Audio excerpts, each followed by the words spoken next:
So recently, China basically said no more for-profit education companies. And from that, high-flying education companies that's listed in Hong Kong or the US absolutely got decimated. Tao went from $80 at one point to $6. New Orient went from 150 Hong Kong dollars to 16, and Gaotu went from $100 to $3. That absolutely freaked out the investing community, and institutional investors started to pull their money out from Chinese tech giants.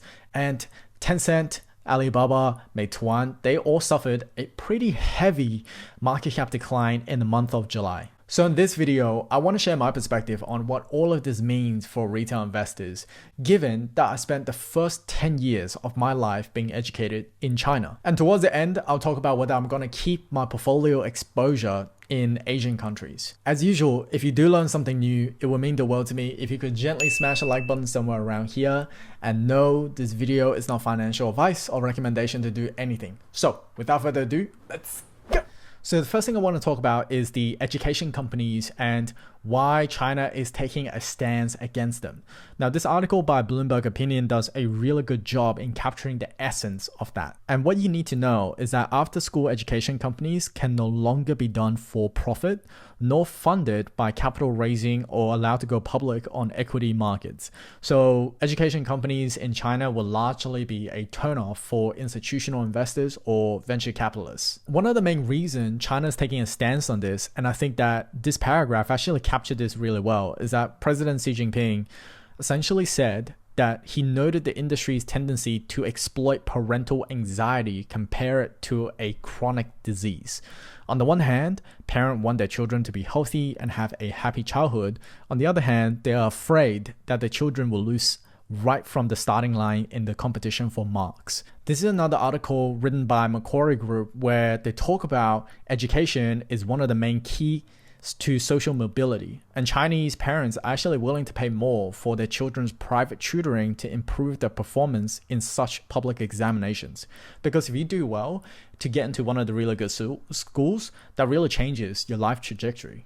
So this is one of the main reasons why education companies in China is incredibly profitable, and not to mention they grow so quickly because as more students join these after-school programs, parents feel the pressure to keep up. And at one point, you can see that 92% of parents sent their children for extra classes, and more than half were spending 10,000 yuan per year, which is equal to 40% of median income. It's a big chunk of the household spending. Preying on parental anxiety is one thing, but the problem goes deeper than that, because some of the costs associated with after-school tutoring is prohibitive to the poorer part of the country, because some of them don't even get access to that. So it creates this inequality factor that China is trying to deal with over time.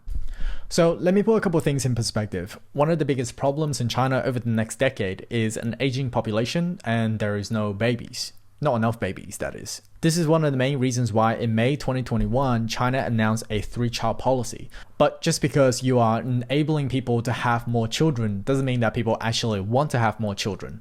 And one of the main reasons is that having babies is really expensive, especially in China where it's ultra competitive and you want to pay that extra fee to go into education companies to make sure your children could get the best education possible. When I was educated in China, school doesn't actually start at 8:45 and then end at 3. It actually starts much earlier than that, and then you have a morning session, an afternoon session, which will end at around 4 to 5-ish, and then you go to after-school tutoring services, which will end somewhere between 7 to 8.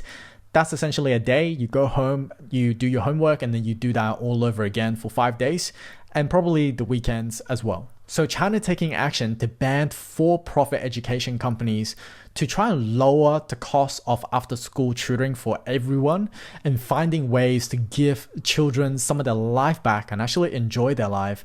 I think this is their way to address their population problem and the health of their future generation. I'm going to share a different perspective because my experience, it might not be representative of everyone's experience of being educated in China. Now, I follow Lillian Li very, very closely, and she is a Western educated analyst, incredibly incredibly good. She's currently living in China, so her insights on what's happening in China when it comes to investing, infrastructure, politics, regulation, it's so much more valuable than the other journalists that's from the outside looking in. So she wrote a thread on what's been happening with the education companies in China currently, and I want to go over the thread with you. Now, she said one of the biggest woes in the future, one of the biggest problems they're trying to tackle in China is the aging population and lack of children. Now, in the targets for their 5-year plan, so China actually documents their 5-year plan, and they have said that they didn't list a GDP growth figure, but they needed to increase population. So again, they are taking action for the purpose of dealing with the aging population in the future. On top of that, she expands on her points to talk about kids and parents are under these days, where kids in China are basically carrying tons of books and their days are literally packed with studying and then more studying. Education companies preying on parental anxiety to try and get their children into a really good school is pretty scary, to say the least. And this is not to mention that some of the after-school resources is not even available to poorer cities. So it immediately creates these inequality gaps. So China taking action to address their population challenges and also deal with the inequality issues by making education more affordable and giving life back to children, I can't have anything negative to say about that. I'll leave a link to this thread in the description box below, because for the rest of the thread, she actually talks about tech companies as well, which I will talk about in just a second. From an investing point of view, education companies are probably in trouble for the foreseeable future, and I think that's 100% understandable. For my own portfolio, my exposure to China is in the Asia ETF.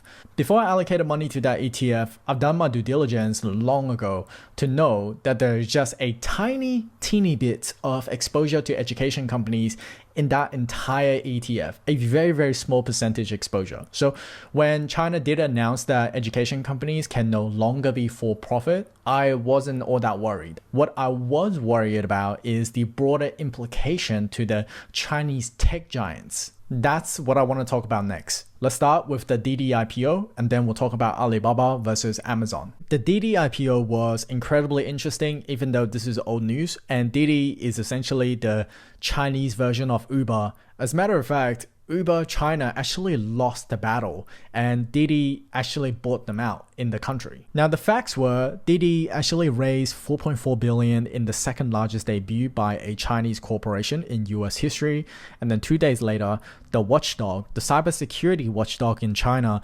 probed the firm and banned it from adding new users. And straight after Didi IPO'd and they raised a lot of money, the share price essentially halved, and it went from $16 to around $8, and now it's basically having a small little bounce. But what's really interesting about this article is that according to someone familiar with the situation, Didi was already warned 3 months ago to delay its IPO because of national security reasons, but they still went ahead. So when China took action on Didi, how could you possibly blame them? China ultimately owns the data flow, and instead of debating whether they're going to take action like the antitrust laws in the US, they acted.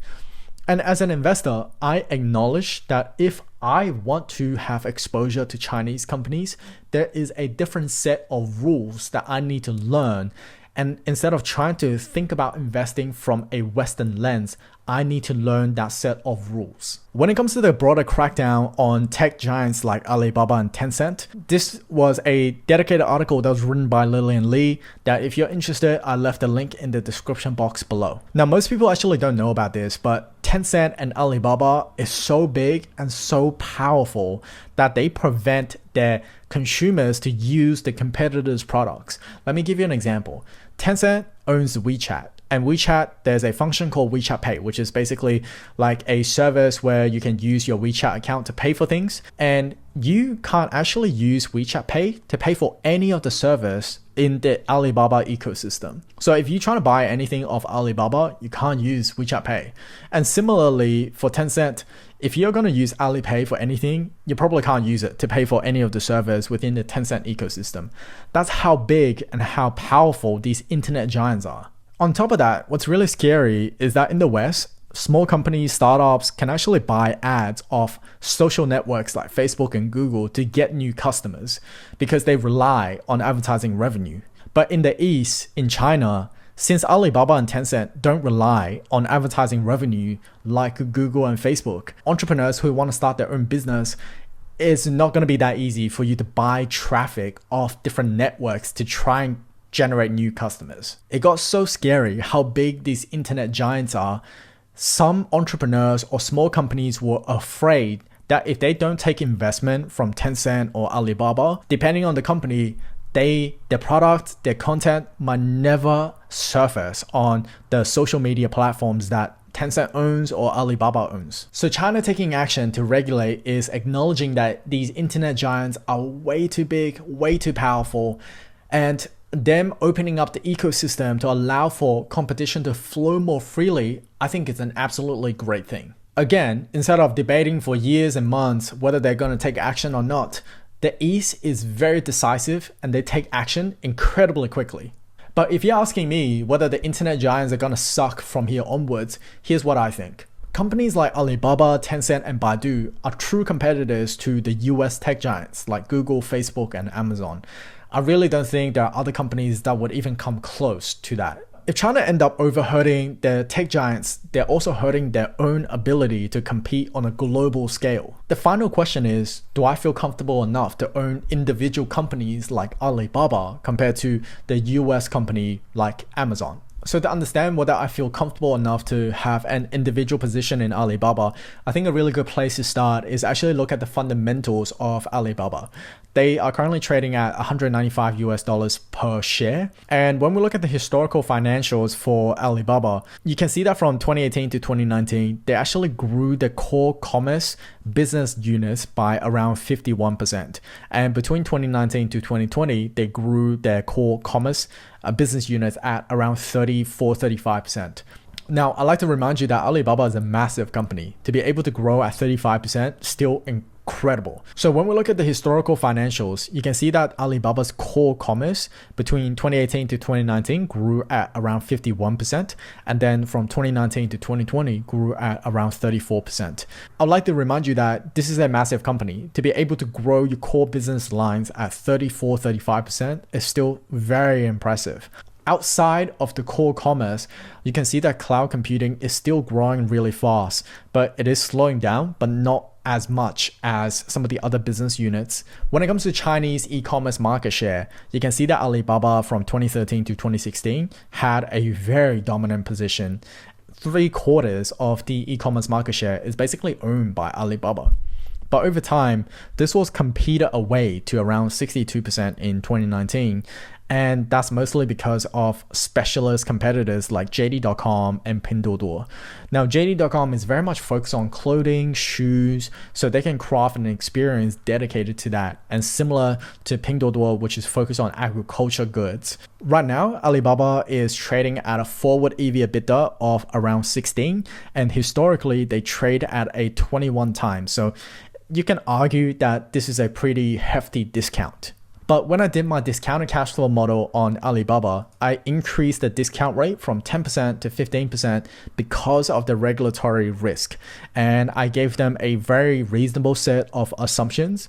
And you can see that the expected return, it's not very, positive for me to keep doing research or even consider an individual position. What about Amazon? That's currently trading at $3,300 and it actually had a pretty nice sell-off recently after the quarterly earnings, mostly because the expectation of Amazon delivering a certain result was pretty hefty and they didn't match that. When we look at Amazon's fundamentals, you can see that the North American segment have grown by 45% on a year-on-year basis after adjusting for foreign exchange. This is only Q2, by the way.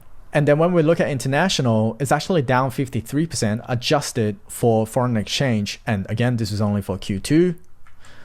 But for AWS, after adjusting for foreign exchange, the operating income is up 32%. The free cash flow, however, for Amazon is down 62% year on year, mostly because of the purchase of property and equipment, net of proceeds from sales and incentives. Now, Amazon is currently trading at a forward EV/EBITDA of 21 times and below the historical average of around 23 to 22 times. So not that much of a discount, but still trading below the historical average. But when I did my discounted cash flow model on Amazon, I gave them a very reasonable set of assumptions, and my discount rate is around 8%, which is what I had previously when I did my first DCF. And there seems to be some kind of expected return for me to keep doing research, and that's actually one of the main reasons why I have Amazon as part of my portfolio, but I don't feel comfortable enough to have an individual position in a Chinese company like Alibaba. Overall, there's just not enough incentive, nor am I confident enough to pick individual Chinese companies, and this is one of the main reasons why I stuck with ETFs. But I'm also not going to sell my exposure to Asian companies, because within the ETF, there is more than just Chinese companies. There's also some companies that's very important to the electric vehicle supply chain. The current exposure is around 68% of my portfolio. It's small enough that I can hold on to, that I'm probably just not going to worry about. So for my CMC market portfolio side of things, it's currently worth around 104,000 Australian dollars. And I have a 4% cash position currently, but besides that, everything is still very much the same. I didn't make any changes. For my stake account, it's currently worth around 44,500 USD, which is approximately 60,000 Australian dollars. And not really any changes on this side. Everything is still very much the same, because sometimes if there is no good action to take, then it's better for me to just not do anything. The one thing I did change with this side of the portfolio is that I added one share of Snowflake just so that I can stop thinking about it, because I have been thinking about this company for a little while. It's a company I've been studying, and I just want a tiny bit of skin in the game so that I'm incentivized to learn more about the company. Besides that, I'm not sponsored by Stake. If you do want to try Stake for yourself, I have left a link in the description box below. Thank you so much for hanging out with me all the way to the end. If you did learn something new, consider gently smacking the like button right there. Subscribe to my channel, click onto the bell so that when I release future videos, I can let you know. If you're still bored, I left a video on the screen that I think it's incredible to watch next. And as usual, Otto will always do the honors, and I'm gonna see you very, very soon.